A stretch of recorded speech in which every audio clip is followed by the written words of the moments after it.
Bueno, ayer me preguntó alguien algo sobre cómo podemos detener el abuso antes de que ocurra. ¿Cuáles son las señales de advertencia que debemos hacerles caso? Y de esto vamos a hablar hoy. Uno de los errores que nosotros hacemos a menudo en la sociedad y en la iglesia es pasar por alto señales de alerta que son señales de abuso, donde uno lo ve el abuso, sí ve cosas que son señales de alerta y no respondemos a porque uno nunca ve el abuso en sí, porque el abuso se hace en lugares ocultos, tras las puertas, no lo vemos, pero sí vemos señales de alteraciones, de problemas, y a medida que seamos capaces de reconocer las señales y intervengamos antes de que se continúe y podemos detener el abuso. Y hay que reconocer las señales de alerta. Esta es una carta. No sé si van a poder leer esta carta, pero básicamente es una carta que envió el rector, el director de un colegio a la diócesis. Y el director del colegio y los profesores les preocupaba la conducta de un sacerdote. Y esta carta es un registro público. No sé si la pueden ver ustedes, esta carta. La letra es muy pequeñita, ¿no? Sí, sabemos que la letra es bien pequeña, pero a ver si lo podemos leer. ¿Ustedes lo podrán leer?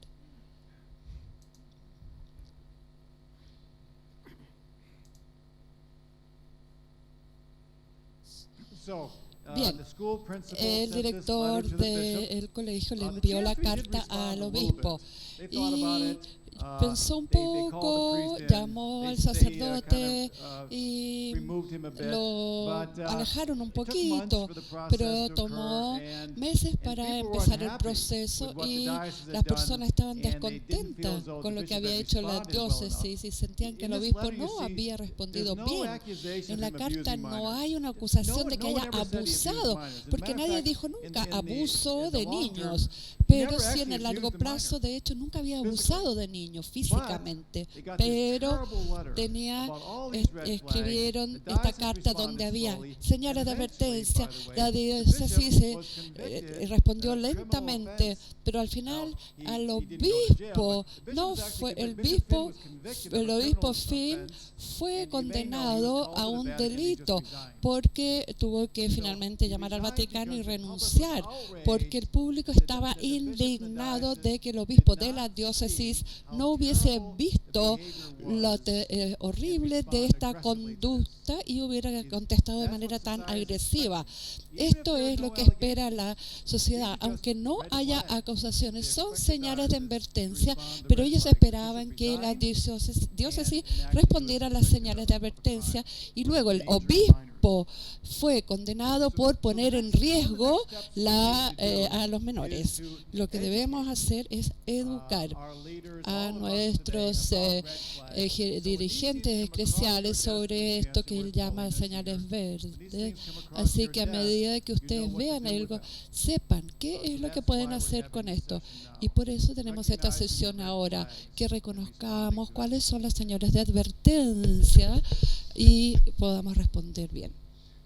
Entonces, la responsabilidad de la iglesia hoy es cada vez mayor, porque la sociedad y nosotros mismos esperamos que nosotros hagamos solamente que respondamos a acusaciones. Es solo el comienzo, pero se ha levantado mucho la vara y debemos ser capaces de reconocer las señales de advertencia previas y responder antes. Es un proceso en etapas. La primera etapa es cómo responder a las denuncias. Y esta es la primera etapa. Es lo primero que debemos hacer, saber bien cómo responder a las denuncias. Creo que las diócesis lo están haciendo bastante mejor. Ustedes habrán implementado todo un proceso y están respondiendo mucho mejor. Y eso está muy bien. La fase 2 de prevención de abuso al menor es comenzar un programa integral de educación. Alguien habló ayer de Virtuous. Ese es uno de los programas que nosotros usamos. Pero la fase 2 es trabajar en prevención y educación de toda la arquidiócesis en protección de niños. Luego tenemos la tercera fase, que es donde estamos en Estados Unidos.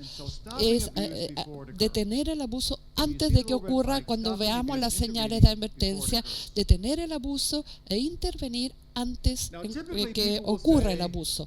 Normalmente las personas van a decir, bueno, se dio nomás, pasó nomás. Y el abusador van a decir, bueno, pasó, se dio. Pero no es una cosa que llega y pasa.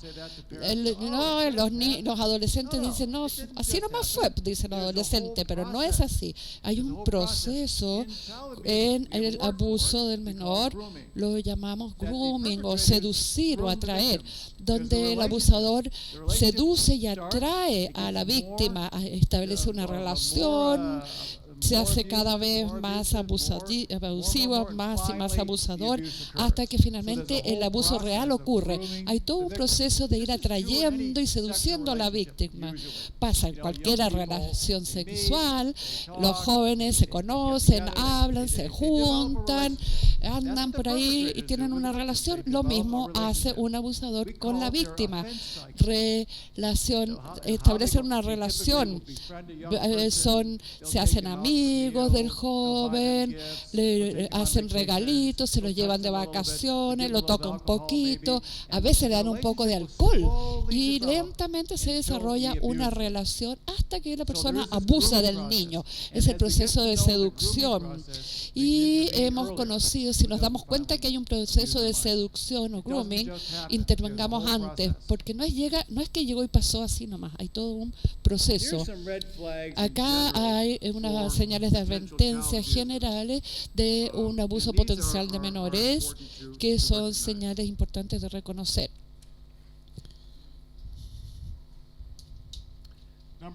Lo primero es que es una persona que no tiene muchas buenas relaciones con los pares. Les recuerdo que le dije que lo bien que el primer día, lo importante que son las relaciones para el bien y el bienestar de las personas. Si hay un criterio que yo usaría para medirla, es la salud psicológica y espiritual de una persona, es que es una persona que tiene relaciones de verdad. Y si tenemos relaciones reales, sólidas con nuestros pares, esto sugiere que es una persona psicológicamente sana, porque también está abierta a tener una buena relación con el Señor.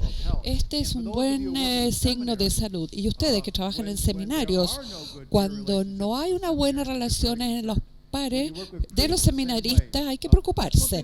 Lo mismo con sacerdotes, porque cuando se presenta una denuncia, una acusación, una de dos. Una de las cosas que buscamos es que si esta persona tiene amigos de verdad, si no tiene amigos de su verdad y anda siempre con niños chicos, ahí nos preocupamos. 2.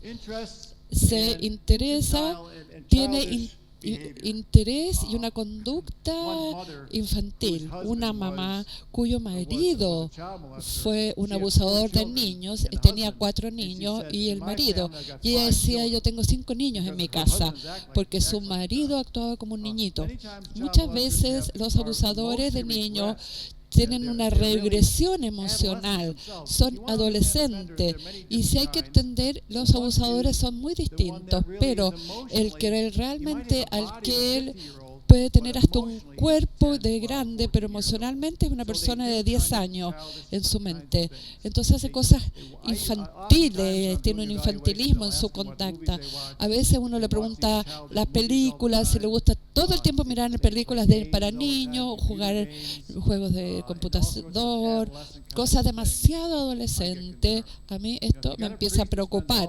Si tenemos un sacerdote que está todo el día en su habitación jugando jugando juegos adolescentes es un signo muy negativo. 3. Pasa excesivo tiempo con niños. Es bueno trabajar con niños, pero ustedes vieron en la carta que había, la carta del director, este sacerdote pasaba en enorme cantidad de tiempo con niños. El profesor dijo, yo no entiendo cómo hace su trabajo en la parroquia, porque lo vemos que está todo el tiempo acá con los niños y en la escuela. A veces hay una tiene una historia personal de abuso o una sexualidad desviada. Es una personalidad muy pasiva. No se conectan con las personas de su misma edad. Son adultos emocionalmente inmaduros y por eso se sienten más cómodos con niños porque tienen menos poder y son más pequeños. Y no se sienten bien cuando están con personas de su misma edad. Y luego tenemos que se va de vacaciones o de paseo con niños. No estoy diciendo que vaya a haber 15 niñitos al zoológico o al museo, eso es lógico, sino que tomar de a un niñito a sus vacaciones. Y luego tienen niños en su residencia, en sus habitaciones, le dan regalos muy caros a los niños. Había una mujer que decía, el obispo envió a un sacerdote para que lo evaluáramos a St. Luke y él estaba haciendo lucha libre con chicos de 15 años, 12 años. Y el obispo dijo, y bueno, ¿por qué no puede hacer lucha libre? Pero cuando hicimos la evaluación vimos que tenía una atracción hacia niños de 15 años, pero el obispo no entendía. Bueno, los entrenadores, pero si yo asumo que usted es heterosexual, imagínese usted haciendo lucha libre con una mujer bonita. ¿Se imagina? Y, dijo, ya, entendí, ahora lo entendí, dijo el obispo, ahora, a él le atraen los niños de 15 años y juega lucha libre con estos adolescentes. No, es un proceso de seducción, de grooming, está atrayendo a sus víctimas. Y luego el tipo flautista de Amelino, el rey de los chicos. Vemos estas conductas, todas estas conductas, y uno se deben alarmar. Ustedes tienen que alarmarse. Entonces, ¿por qué no hemos respondido mejor? Casi lo dejamos, no miramos para el lado. A veces, una y otra vez, la sociedad ha hecho nada o poco. Y una de las razones es porque no teníamos ni experiencia, ni capacidad, ni formación. Y por eso estamos acá, para aprender y reconocer. Porque en el pasado uno sentía alguna incomodidad, pero no sabía expresar qué significaba sentirse incómodo. Es importante formarse en estas señales de advertencia. Segundo, muchas veces nos manipula la negación, la racionalización del agresor. Nos manipulan, son muy manipuladores y con frecuencia nosotros nos engañan. Como que les creemos su racionalización, como el sacerdote que hacía lucha libre con el chico de 15 años, dijo, los entrenadores, esto lo hacen los entrenadores todo el tiempo en el colegio. Así que esa fue su racionalización. Le dije, sí, usted no es entrenador, usted es el sacerdote. ¿Por qué está haciendo lucha libre? No tiene nada que hacer. Usted no es el entrenador de lucha libre del colegio. 2, a usted le atraen los niños de 15 años, reconocen, y por esto no debería estar jugando la lucha libre con los chicos. También nos gusta pensar en lo mejor. Uno de los problemas, yo no sé ustedes, yo he crecido en un pueblo chico y nosotros éramos 2,000 personas. Teníamos un semáforo solamente, 2,000 personas. Nunca se nos ocurrió que alguien pudiera abusar de un menor. Nunca escuchamos de eso. ¿Ustedes escucharon de abuso de menores en su infancia? Entonces, nosotros es difícil pensar y difícil creer que esto pueda suceder. No se nos ocurre, pero desgraciadamente ocurre. y nosotros nos negamos a intervenir con nuestra evidencia. Hay una diferencia entre lo legal y lo pastoral. Alguien puede estar haciendo algo malo desde el punto de vista pastoral, pero que no es ilegal. Esa carta, por ejemplo, que les mostré, ninguna de las conductas eran ilegales. El sacerdote pasaba mucho con los niños, se tomaba fotos con ellos, los aprieta, los toca, nada de eso es ilegal. Entonces el sacerdote puede decir, bueno, ustedes no me pueden tocar porque ninguna de estas conductas es ilegal, pero desde el punto de vista pastoral son inapropiadas. Entonces, igual no debería estar teniendo esas conductas. Por supuesto que no lo podemos encarcelar por eso. Como sacerdote, como profesor, no deberían estar teniendo esas conductas. Entonces, vamos a intervenir porque desde el punto de vista pastoral no son apropiadas. El sacerdote no debería tener esas conductas con los niños. Voy a hablar de 3 niveles de alertas. Unas señales leves, después señales de advertencia y señales de peligro inminente. Hay niveles crecientes de preocupación. Mientras más alto, más preocupados deberíamos estar. En cuanto a las señales leves, estas señales leves no hay un abuso realmente, pero son signos que nos deberían preocupar. La falta de relaciones con pares también siempre constituye un problema. Cuando la persona se siente incómodo entre sus pares, no se relaciona bien con las personas de su edad, pero se sienten mucho más cómodos con menores, entonces pasan mucho más tiempo con niños, porque en ese entorno se sienten cómodos. Tienen intereses de niños, intereses con los juegos, van a comer pizza con los niños, juegan con ellos, etcétera. Muchas veces se sienten incómodos con su propia sexualidad, pero no hay ninguna queja observable. No se puede decir que están abusando de los menores. Esa dinámica, esa es la dinámica subyacente psicológicamente hablando, en muchos casos. Mientras que no ocurre abuso, hay esta dinámica subyacente. Y si ustedes ven eso en el seminario, por ejemplo, ustedes dirían, aquí deberíamos llamarnos a la atención y decir, bueno, aquí tenemos un problema. Si tenemos esta constelación de conductas, la persona debería ser entrevistada, evaluada y darle algún tipo de terapia ambulatoria. Ayudarlos a crecer emocionalmente, a tener amigos de su edad, ser emocionalmente maduros y actuar como un adulto. Entonces le podemos dar un cierto tratamiento. Y tal vez podemos decir, bueno, no vemos una conducta específica, pero todos estos signos debieran llamar nuestra atención. Incluso se puede querer llevarlo a un ministerio en que no trabaje con menores por algún tiempo. Tuve un caso, una vez que estuve entrevistando a un seminarista, y le pregunté, esta era una entrevista confidencial, yo era psicólogo, y el seminario me pidió que lo evaluara, y le pregunté, él tenía 39 años cuando ingresó al seminario, tenía 39 años, y le pregunté su historia psicosexual antes de ingresar al seminario, cuando usted estaba viviendo en el mundo. ¿Cuándo fue la última vez que salió usted con una mujer? Cuando yo tenía 22, dijo él. Cuando tenía 22 años.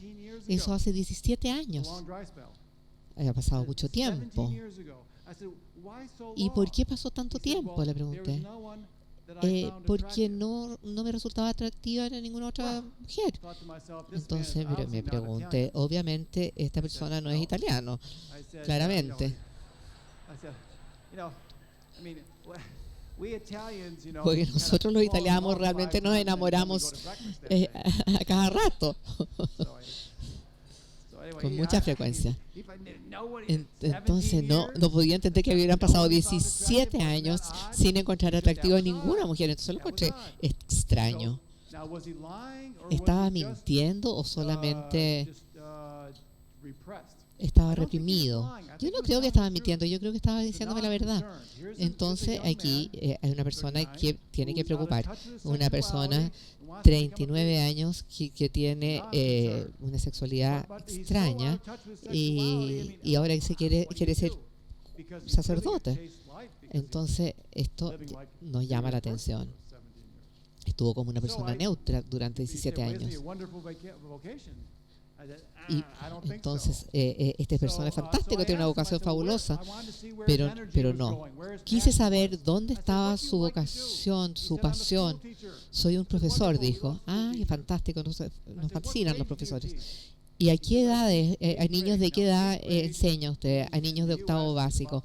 Eso es aproximadamente niños de 13 años. Entonces, él enseñaba a niños de 13 años. ¿Y se conecta mejor usted con los hombres o con las mujeres? Me gustan los dos, pero me conecto mejor con los hombres.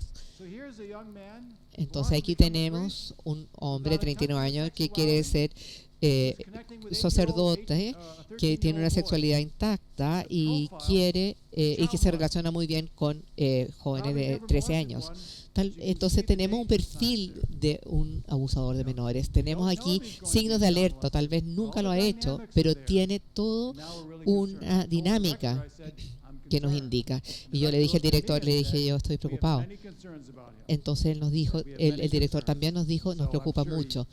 Entonces, bueno, lo más probable es que lo hayan eliminado, porque habían muchas señales leves de un potencial abusador. Este tipo de persona necesita una consejería. Tenemos que tenernos preocupados que no se relacionen demasiado con menores, y si lo hacen, tal vez que sería bueno cambiarlos a un ministerio en que no tengan relación con niños y jóvenes. El nivel siguiente son los signos de advertencia. Y aquí no solo tenemos la dinámica interna, sino que tenemos algunas conductas ya complicadas. Se pasa mucho tiempo con niños, le empiezan a dar regalos, comparten secretos con los niños, comparten en las redes sociales, en Twitter, en Facebook. Su círculo de amigos muchas veces están en los medios sociales y comparten mucho con jóvenes y niños. Y los jóvenes y los niños dicen muchas veces, esta persona es media rara, medio extraño. Raro. Y les causa incomodidad. Se sienten incómodos con este personaje. Se sienten incómodos. Entonces dicen, no se acerquen demasiado a él porque es raro. Y empezamos a ver cosas raras. Tiene animales de peluche, juguetes y todo ese tipo de cosas en su habitación. ¿Se acuerdan ustedes de la carta de este sacerdote? Entonces el nivel de preocupación ahora es mucho más alto. Ahora realmente estamos preocupados. Existe toda esta dinámica del abusador, pero también está evidenciando algunas conductas de un abusador. Aquí todavía no hay nada ilegal, por supuesto. Podemos decir que fantástico este sacerdote que está relacionado con los niños. Pero aquí ya hay algunos signos de alerta. Entonces ya se está comenzando a cruzar las barreras, las fronteras. Hay que restablecer las barreras. Hay que muchas veces el sacerdote deja de tomar cientos de fotografías de niños, las tenía todas en su pared, y se restablecen las barreras apropiadas. Y luego se lleva al sacerdote a terapia. Y vamos verificando con los jóvenes para verificar si no hay abuso. Y finalmente el nivel más alto, que son los signos de emergencia, ¿ya? Aquí las cosas salen totalmente del comercio. El sacerdote lleva a los niños a vacaciones privadas con él. Tenía cientos de fotos, salen fotos tocando a los niños, les da drogas, alcohol, y esto ya está totalmente fuera de control.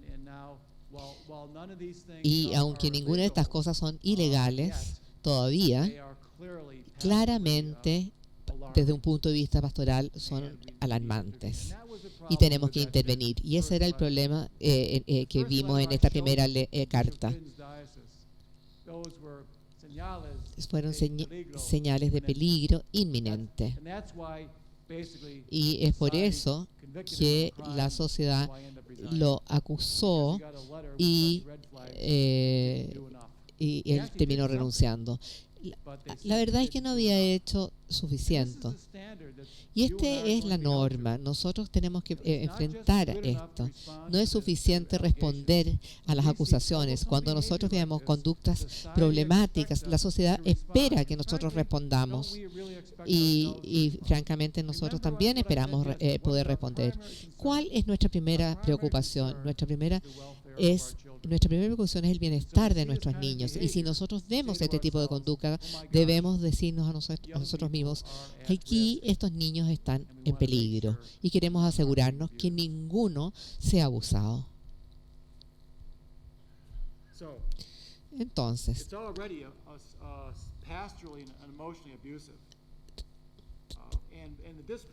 en este punto ya queremos hacer una investigación por personal civil. El obispo, si el obispo hubiera hecho esto, no habría tenido que renunciar a este sacerdote. Aquí no hay denuncias de abuso en este caso. Lo que sucedió finalmente cuando intervinieron las autoridades, el sacerdote nunca había abusado de un niño. Lo que sí había hecho es que tenía muchas fotos de estos niños desnudos. Entonces tenía pornografía infantil. Yo me imagino que la pornografía infantil es ilegal en Chile, ¿no es cierto? En la congregación de Juventud Faith pone el abuso de menores y la pornografía infantil en el mismo saco. Son las dos del mismo tipo de delito. Y el Monseñor Sucluro nos dijo la razón para eso es que si ustedes están involucrados en pornografía infantil, ya estamos directamente relacionados con el abuso infantil, porque se obtienen esas fotos con abusar de esos niños. Aun cuando este sacerdote no había abusado de niños, tenía mucha pornografía infantil y fue arrestado por esa razón. Y aquí hay un tip, un dato. Si ustedes tienen una denuncia de pornografía infantil, un obispo me dijo, recibí una llamada de una denuncia de pornografía infantil de un sacerdote. Voy a analizar su computador y voy a ver qué es lo que está viendo. ¿Les parece a usted una buena idea? Esa es una pésima idea. Y la razón por la cual es una pésima idea es porque ahora usted también está viendo pornografía infantil y eso es un crimen. Eso es un delito. Y ustedes van a decir la razón de lo que lo estaba haciendo era porque estaba revisando el computador del sacerdote. Lo que deben hacer, si hay una denuncia de pornografía infantil, ustedes tienen que denunciarlo a la autoridad civil y dárselo al abogado. Y dejar que el abogado vaya a la cárcel. Era un chiste, no. Pero ven lo que quiero decir. Si hay una acusación de conducta sexual inadecuada, no vaya al sitio web que está viendo. Déselo a los funcionarios judiciales. Es un delito y ellos sí pueden investigar. Por suerte el obispo me llamó a mí primero y le dije, por ningún motivo no se le vaya a ocurrir mirar porque es un delito. Y en San Lucas hacemos lo mismo. Para mí es un delito, incluso como psicólogo, yo ver sitios pornográficos. Así que no lo hago. Ahora, hay una preocupación a veces de que uno sobre reaccione. ¿Esta es una conducta de seducción? ¿Es esto que se vaya a transformar en abuso? ¿O es una persona que es simpático y agradable con los niños? Yo les mostré señales de advertencia que nos puede ayudar a diferenciarlo. A veces es bastante difícil y es fácil que sobre reaccionemos. Tuvimos a un abuelo en un restaurante en Estados Unidos cuyo nieto tenía niñito sentado y haciéndole caballito y lo denunciaron porque estaba con su nieto en el restaurante. No estaba haciendo nada malo, no le hicieron nada. Pero a veces se puede sobre reaccionar. Pero a veces cuando hay un patrón de conductas que es avanzando en esta dirección, ahí hay que tener cuidado. A lo mejor usted tiene fotos de su nieto, es distinto a tener cientos de fotos en toda la habitación de todos los chicos de la escuela. La diferencia entre golpearle, hacerle palmaditas al niñito y abrazarlo un poco, hasta todo el tiempo abrazando al niñito, hay ciertos límites. Muchos nosotros sentimos cuando sí hay un problema en los colegios. Esa carta que mandó el director a todos los profesores estaban molestos. El director estaba enojado. Esta fue una carta que el director y todos los profesores le mandaron. Si fuera un solo profesor que estuviera molesto, pero cuando todos los profesores y ven la conducta y todos están de acuerdo que no es una conducta adecuada, allí es cuando hay que preocuparse. A veces sí puede ser difícil. Así que de repente evitamos irnos al extremo.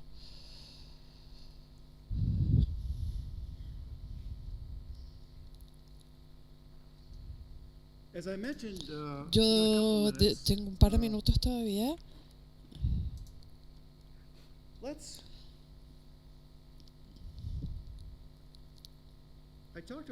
Hablé ayer de esto y vamos a mencionar nuevamente, trabajar en equipo, siempre trabajar con las acusaciones en equipo, incluso con las señales de advertencia.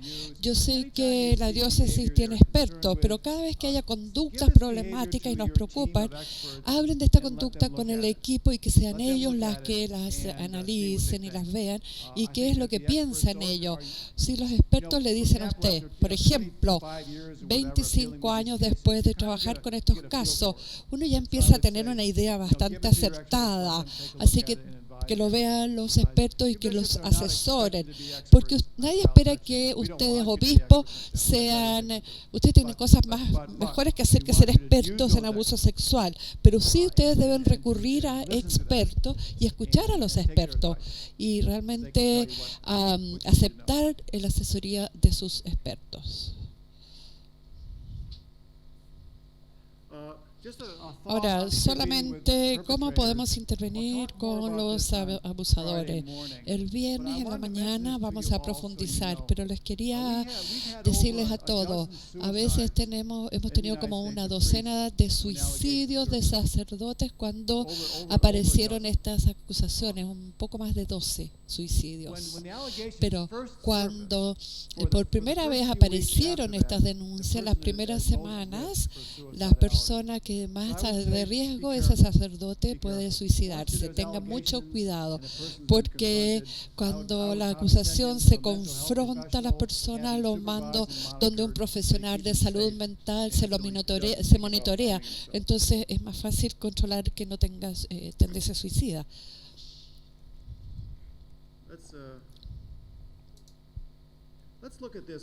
A ver, veamos esto. Luego entonces vamos a tomar preguntas.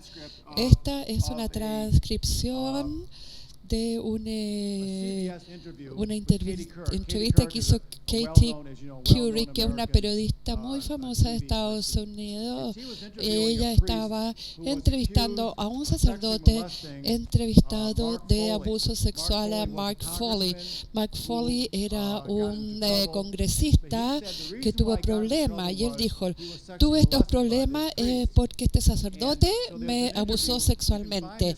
Y hay una entrevista, ustedes pueden verlo en línea, pero lo quiero mostrar ahora porque da luces sobre el tipo de cosas que estamos hablando. Cuando leemos la entrevista, cuando uno dice, uy, ay, ay, eso es lo que estamos hablando. La primera extractos fue la entrevista en 2006. El sacerdote dijo, cuando lo estaba entrevistando Katie Couric, ella dijo, sí, vamos juntos a los partidos. Cada vez que tenía tiempo disponible, ¿entiendes? Y solíamos ir a partidos de béisbol y torneos de lucha libre. Juntos y salíamos a comer. La primera cosa que ven acá es que ese sacerdote pasa mucho tiempo con este adolescente, este joven, va a béisbol, a los partidos de béisbol, van a ver lucha libre, van a salir a comer juntos. No es horroroso, pero es hay que preocuparse de pasar todo su tiempo libre. Él debería hacer esto con sus amigos sacerdotes. Yo voy al béisbol con mis amigos sacerdotes, voy al restaurante con mis amigos sacerdotes, vamos a vacaciones. No voy a vacaciones con niñitos de 16. ¿Cómo se sentiría si usted tiene 16 años y usted está a un restaurante con un sacerdote toda la semana? ¿No es para extrañarse? Sí. Nosotros esto lo llamamos grooming. Y ahora se empeora la cosa. Dice el padre, íbamos a un sauna. ¿Usted llevaría a un niño a un sauna? Francamente, había una comunidad finlandesa en Lake Worth y nos íbamos a bañar al sauna. Íbamos al parque, nos metíamos al lago y no había nadie alrededor. Entonces ella dijo, pero ustedes se bañaban desnudos, ustedes se desnudaban para bañarse. Sí, iban al sauna, usted le daba masaje cuando él estaba desnudo y usted estaba desnudo en un mismo cuarto en el viaje, en un hotel. Entonces Katie empezó, bueno, sí, lo hacíamos como los atletas, pero los atletas, y eso es lo que hacen los atletas. ¿Sí? Ustedes ven cómo manipulaba, él estaba manipulando y usted obispo dice, pero claro, si los atletas lo hacen así. No, los atletas no hacen esto, no llevan a un niño de 16 años y le hacen masaje y se bañan desnudos, no hacen eso. Aquí estamos hablando de negación, minimización y racionalización. ¿Quién es la primera persona que le va a creer la mentira? ¿Quién? O sea, el sacerdote es el único convencido de que esto es cierto, ¿verdad? Se miente a sí mismo. Está diciendo, esto no tiene nada de sexual. Estábamos haciendo lo que hacen los atletas. Entonces, está convencido, se convence a sí mismo. Entonces, según este artículo, usted dice que usted alguna vez lo hizo tomar droga. Hay un incidente donde se pasó de la raya. Estaba tomando droga, según este artículo. Él dijo, ¿dónde está? A ver. Lo que dijo. Sí, había tomado unas pastillas, unos remedios, algo de alcohol y nosotros no consumíamos droga, estaban usando alcohol, estaban tomando drogas o algunos medicamentos que actúan como droga. Tenemos un sacerdote que toma droga y alcohol y se lo da a este niño.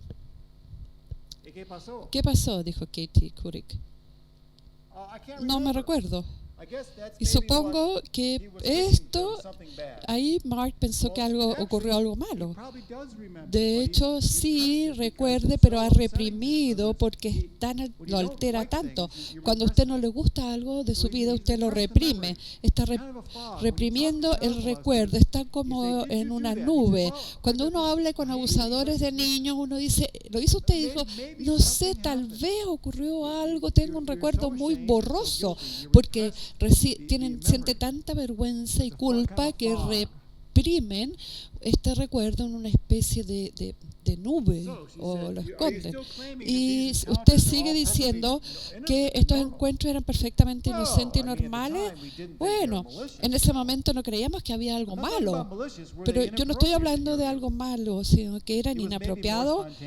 No, pero eran bastante espontáneos, dice el sacerdote. El sacerdote no puede admitir ni reconocer lo que ocurrió. Esto es, los atletas hacen esto,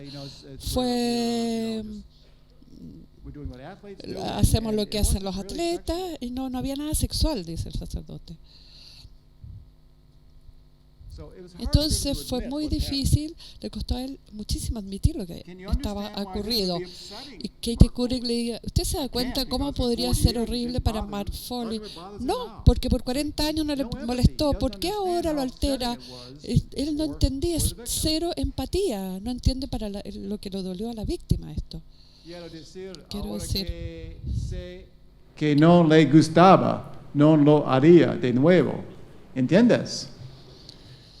Entonces, ahora sé que si no le gustaba no lo habría hecho, pero en esta transcripción vemos todos los tipos de problemas que ocurran.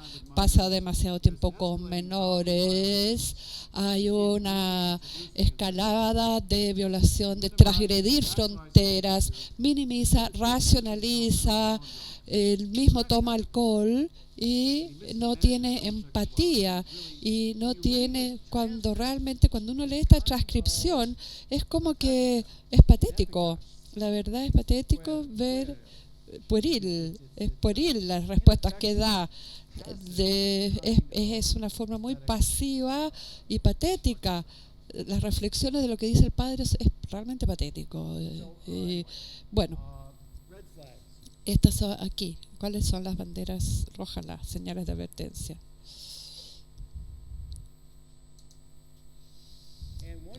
Una de las razones de por qué nosotros intervenimos rápidamente, no solamente para salvar a esta víctima, sino porque pueden haber muchas más víctimas. Normalmente cuando hay una víctima hay más. Había un hombre con una acusación, normalmente hay más víctimas, y eso lo veremos el viernes. El estudio de la Universidad John Jay, en algún momento no estoy de acuerdo, porque ellos dicen que hay un solo, yo creo que ellos no están equivocados, perdón, es un solo caso, son muchos los casos en general. Creo que ahora podríamos... Recuerde que nuestro centro es proteger a los niños. Yo veo la primera fase del proceso de aprendizaje como iglesia y sociedad es cómo poder trabajar bien con estos casos. La diócesis lo ha hecho, sí. En la fase 2 es implementar un programa completo y educar a la sociedad y al resto de la sociedad y a la iglesia completa en protección de niños, porque cuando los eduquemos vamos a poder cambiar el sistema y las personas van a responder mejor y habrá menos casos de abuso. Creo que en Estados Unidos estamos en la etapa 3, es que la sociedad y la iglesia esperan de nosotros que respondamos a las señales de advertencia. Cuando el obispo Finn tuvo que renunciar y fue condenado, no porque él hubiera abusado de menores, sino porque usaba pornografía, él no lo sabía, pero lo que sí supo es que este hombre, este sacerdote, estaba cayendo en muchas conductas peligrosas, había muchas señales de advertencia y el obispo Finn no respondió de la manera y fue encontrado culpable y responsable. Como iglesia tenemos que reconocer las señales de advertencia y levantar las alarmas. Ahora, preguntas.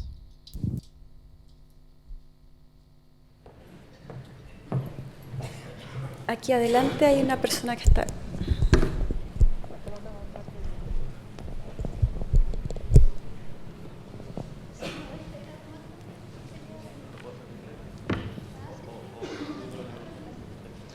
Okay, I'm Father Christian Borgoño. Father Stephen. I will speak in English so you can maybe hear me through the... Good, okay. Okay. Anyway, my question is... Mi pregunta es básicamente cuando tenemos una denuncia sin esas advertencias previas, sin esas... Recibimos esta denuncia y empezamos a investigar y no se encuentran signos de advertencias, ninguno es contexto abusivo. ¿Qué hacen cuando sucede eso? That is difficult. Es difícil eso. Si ustedes reciben una denuncia, nosotros pasamos esta denuncia a la autoridad civil para que investiguen. El problema en Estados Unidos es que muchas veces, o la mayoría de las veces en realidad, la autoridad civil no pueden hacer nada porque no hay suficiente evidencia, la víctima no coopera. Entonces vuelve el caso a la iglesia y la iglesia entonces comienza el proceso de investigar estos casos. Si hay muchas denuncias de varios niños, bueno, realmente es más fácil, pero si hay solo una denuncia sin ninguna información que pudiera corroborar esto, entonces la persona es inocente hasta que se le demuestre que es culpable. Entonces el nivel en la ley canónica es más allá de duda razonable. Entonces no podemos. Son casos muy difíciles y esto es lo que sucede habitualmente, es que surge una denuncia relativamente vaga, no hay suficiente información, hacemos una investigación, no encontramos nada y bueno, y decimos, bueno, esto es lo que podemos hacer. Pero 4 años después aparece otra denuncia, entonces eso ya tenemos 2 denuncias ahora. Entonces esta es muy similar. Entonces aquí ya tenemos más información. Entonces hacemos una investigación mucho más profunda. Tenemos que tener suficiente información para poder estar ciertos de que algo ha sucedido. Y esa es la razón por la cual tenemos que tener mucho cuidado antes de lanzar una piedra, porque es tan complicado y tan difícil. Muchas veces la víctima lo niega y bueno, necesitamos mucho más información para poder realmente acusarlo. Tiene que ser claro. Agradezco mucho el punto de vista desde el cual usted está abordando el tema, que es la situación del abusador, que como usted lo plantea, a mí se me ilumina mucho, que aparece como un enfermo. Es decir, alguien a quien no se puede atender solo como un pecador. Y de ese punto de vista me parece también que nos ilumine desde el punto de vista de nuestra responsabilidad con un enfermo para que no siga dañando y enfermando a otras personas. Sí, aprecio que ustedes mencionen esto. Yo lo supongo porque soy psicólogo. El abuso sexual es un crimen, es un pecado, y casi siempre es el resultado de alguna patología mental. Las personas normales no abusan de menores de 13 años, por ejemplo. Entonces hay alguna patología subyacente casi siempre. No siempre, pero casi siempre. Yo he trabajado con cientos de abusadores y los comportamientos son bastante terribles. Y cuando ustedes ven sus antecedentes, su historia vital, a veces se entiende cómo llegaron a ser abusadores. Esa no es ninguna excusa, por supuesto, pero se puede entender. Nunca he conocido a un abusador que un día dijo, hoy voy a ser un abusador o me atraen los menores. No, hay una dinámica subyacente muy compleja. Pero esa persona es responsable de su conducta y es responsable de mantener. Pero no podemos hacer el trabajo que yo hago a no ser que tengamos una cierta compasión y simpatía por ellos. Y tenemos que tratar de mantenerlos y recuperarse. Ahí, padre, otra pregunta. A la izquierda. Sí.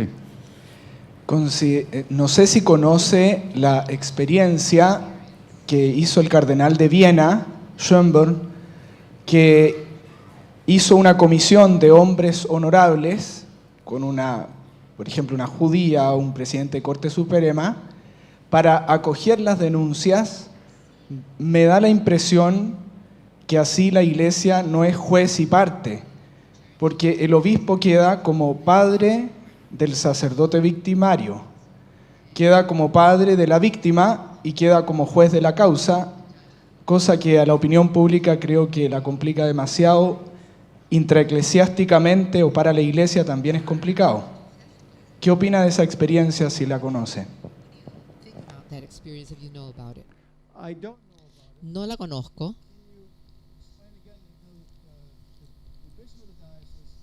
El obispo de la diócesis tenía expertos que recibían las denuncias. El cardenal de Viena fue el que sucedió al anterior obispo de Viena, que fue condenado por abusos. Entonces él estaba en una situación muy compleja y pidió al gobierno que hiciera una comisión para acoger los casos de abuso. El gobierno dijo que no. Entonces él, por iniciativa propia, creó una comisión. Me parece que es con alguna presencia de un miembro de la Corte Suprema, una psiquiatra judía, un ateo, de manera de no judicializar todos los casos, porque muchos casos son prescritos, y sí pastoralmente hacerse cargo de la víctima que tiene la experiencia o la sensación de ser vulnerada. Y, claro, económicamente ellos tienen otro poder por el 1%. Entonces, han pagado muchas comisiones. Lo pregunto porque en Chile me parece que no tenemos obispos condenados por cómplice o por negligencia o por lo que sea. No hay jurisprudencia sobre eso. Entonces, tal vez hay que tomar en mi opinión, una posición un poco más proactiva de empatía con la víctima. Y una comisión tercera permite, de otras personas permite, no sé, si me explico. Sus comentarios son buenos y se están dando ustedes cuenta de la complejidad de estos casos. Yo creo que uno de los primeros problemas con esto es, y creo que su pregunta tiene relación con esto, desde mi perspectiva, la responsabilidad de judicializar los casos de abuso de menores es un crimen. Ese es el trabajo de la autoridad civil, es un crimen y ese es el trabajo de ellos. Ellos tienen que determinar si sucedió o no. El problema es que casi siempre no lo hacen por una cantidad de razones, pero no lo hacen. Entonces el resultado es que vuelve el caso a la iglesia. Yo recuerdo cuando comenzamos a hacer esto en 1990, comenzamos a analizar estos casos y yo me decía a mí mismo, yo soy un sacerdote católico, ¿y qué tengo yo que estar haciendo aquí para determinar si esa persona está abusando de menores? No tengo la experiencia y no tengo ese no es mi trabajo. Yo estoy aquí para predicar la buena nueva. Y los resultados fue que tuvimos que hacerlo porque la sociedad civil no lo hacía y teníamos que determinar si esta persona era segura para estar en el ministerio. Entonces, por eso nosotros comenzamos a formar estas comisiones, estos grupos de asesoría. Es por eso que la ley canónica ha cambiado para enfrentar estos casos. Y la Iglesia realmente está tratando de abordar estos casos porque la sociedad civil no lo hace. Y por eso es que es tan difícil y tan complicado. Yo creo que sus ideas son muy buenas en el sentido de cómo podemos, personas como nosotros que asistimos al seminario, enfrentar los casos de abuso menores. Y ahí es cuando tenemos que pedir la asesoría de asesores. Los obispos todavía tienen la responsabilidad de hacer esto. Puede llamar todos los expertos que quiera, pero él es al final el que determina si ha existido abuso o no. Pero puede recurrir a todos esos asesores y yo lo estimulo mucho. Tenemos a personas como Paulina que conocen su trabajo. Estoy de acuerdo que el uso de expertos para que asesoren y analicen los casos es una buena idea. Y también me gusta la idea de tener empatía con las víctimas. ¿Y cómo podemos mostrar nosotros esta empatía por las víctimas como iglesia? Y lo que hemos hecho en Estados Unidos es que tenemos una persona en cada diócesis que se llama un coordinador de asistencia a las víctimas. Es una persona buena cuando aparece la denuncia, que ayuda y acompaña a la víctima a lo largo de todo el proceso. Ella tiene la capacitación, normalmente son religiosas, y esas son las personas que acompañan al víctima. Es mejor que sea una mujer la que lo haga. Es mejor que lo haga una hermana o una religiosa. Una persona semi-independiente que acompañe a la víctima del proceso. Tenemos espacio para una pregunta. We have room for one more question. La señora en el centro. Ya. Padre, estaba usted antes, parece. Sí. Preguntar que frente a las señales de alerta que se han planteado de un abusador, ¿cuáles serían las señales de alerta que deberíamos tener los que rodeamos quizá a veces a personas que son consideradas abusadoras? Porque también tenemos que muchas veces conocemos mucho lamentablemente a algunas personas abusadoras que han ocurrido en la iglesia en Chile. ¿Cuáles son las señales de alerta que deberíamos nosotros también para poder reconocernos como personas quizá que quedamos ciegas, que no somos capaces de mostrar el abuso posible que ocurre? Este tercer elemento que ocurre también está la persona que abusa, el abusado y este sujeto ciego. ¿Cuáles son las señales de alerta que deberíamos quizá tener nosotros para poder revisarnos si estamos también ayudando a crear ambientes seguros?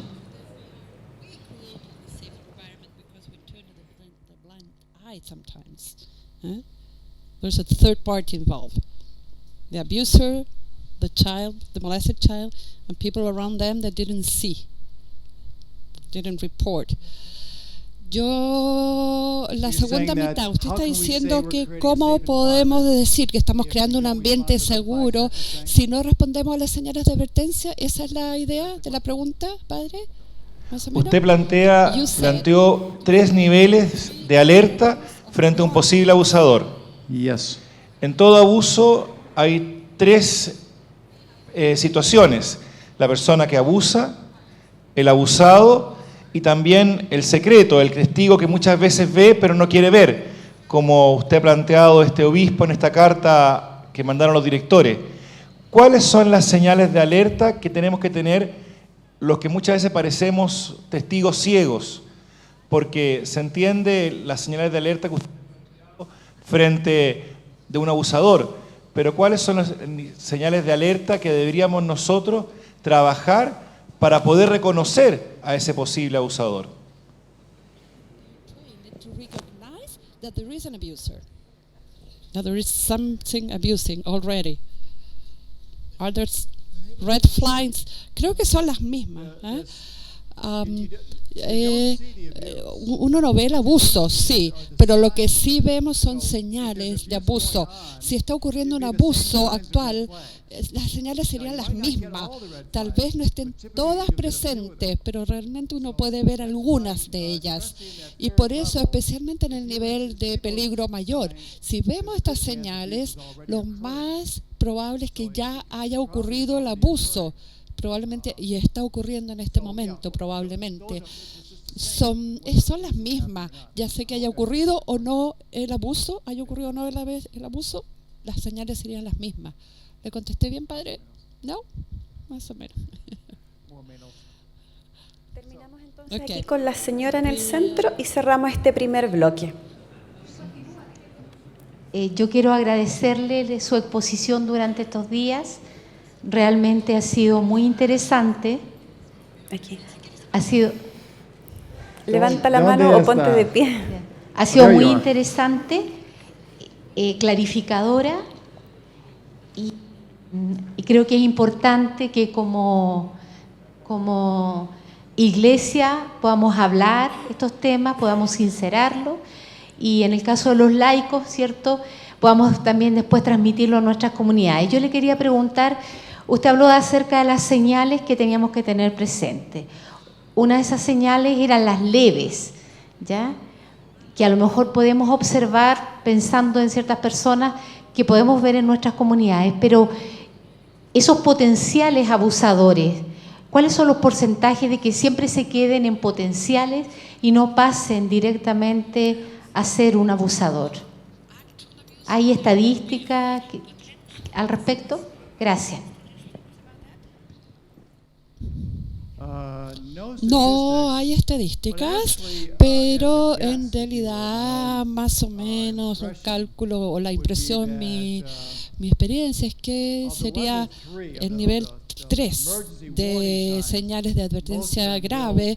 La mayoría son abusadores. De los señales más leves, yo sospecho que muchos de estos no se transforman en abusadores. Muchos de ellos creo que no, pero algunos sí. Así que creo que mientras más graves y fuertes sean las señales, es más probabilidad que haya abuso. Mientras sean más leves, es menos probabilidad, pero no tengo como un porcentaje estadístico específico. Pero muchas gracias por sus comentarios, muy amables.